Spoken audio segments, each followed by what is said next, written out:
Hello guys, and welcome to yet another video. Yes, I'm going to be making some of these shorter videos where I take a look at some very interesting / rare products. Today I'm taking a look at the 1984 Seiko talking desk clock, and this is pretty cool. I believe a grandparents actually had it for many years, and I must say this is one of the most annoying products I've ever experienced. Basically, you'd press the top and it would say the time in a voice similar to 3:15 p.m. and basically that's it. There's not a lot to it. The one problem I have found with this exact model here, or this exact unit, is that it doesn't seem to talk anymore. I'll play a bit of an overlay of the footage that we recorded.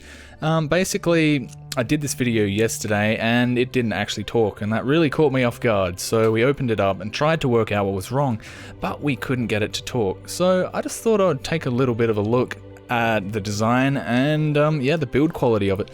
So basically, this came out in 1984, and as far as I know, it was one of the world's, if not the world's first talking clock. And it was pretty cool for the time. If you see the bit of footage I'm overlaying right now, there's not actually a lot to it. And basically, it's very simple actually inside. Just trying to see if you can see what we got here. So I'm just trying to see myself, I can't actually read what it says. But there are 3 different modes. You've got the time, and you've also got the alarm, as well as a stopwatch. So pressing the top button will start the stopwatch and also stop it, and then you can also reset that just like that. So yeah, without the talking feature working, this is a bit anticlimactic, but I still wanted to make the video because the thing is, there's not a lot out there about this. It was really hard to find any information. In fact, one of the other problems was this button here didn't work, so I didn't know what was wrong. It does work now that we've cleaned it out a bit, but we were unable to get it to make sound. We checked all the connections, but it might be the small speaker inside, but either way, it's definitely a bit of a marvel. It's a nice metal finish and what looks to be some kind of chrome top, and the button actually has a nice bit of feedback to it, honestly. And overall, it is as 80s aesthetic as you can basically get. Seiko also came out with a few analog desk clocks with a similar design, and these just look so cool. And I'm just wondering what what's actually made out of, because it feels like metal. And when I took it apart, there was actually 2 large sort of like metal plates in there to make it a lot heavier, because there's not a lot to it. Basically, you've obviously got the clock circuitry as well as the battery under this door, which I will remove and hopefully not break off again.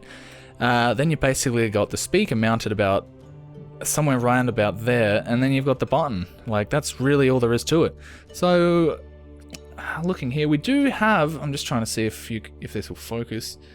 I'm hoping it will, but it's kind of hard to say how close I can get. I've kind of broken the label upon opening the actual unit up, but there is a model number, so I think that's probably the way you'd identify it, but I'm not exactly sure. I had to glue this little thing on here. I'm just trying to focus. Sorry, this is the first video I've made using this setup. And yeah, so that snapped off. Anyway, it takes 2 AAA batteries, as we can see right there, and they come out fairly easily. As we can see there.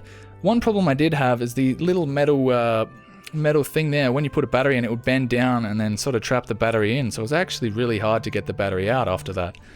But once we put the battery back in, it will have reset everything. So you'd have to set the time and date again, as there is no sort of backup battery, and it is a clock, so there's no real need.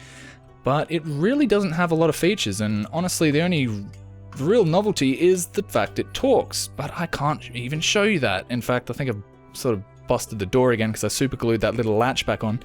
But there's really not a lot to it, and that's really about all I can show you. I'll definitely do a few little nice cinematic shots of it, but it is a really cool thing to have on a shelf. And of course, these days, you would not want to be hearing this thing go off. I don't have any audio clips of what it actually sounds like, but it is annoying, and you can set it to go off like every minute, every 15 minutes, and I know this used to really annoy my parents as well. I think that's why we put it in a cupboard outside, and that might actually be the reason why I stopped working. There was a bit of corrosion at the back, but I've cleaned it up pretty good, I must say.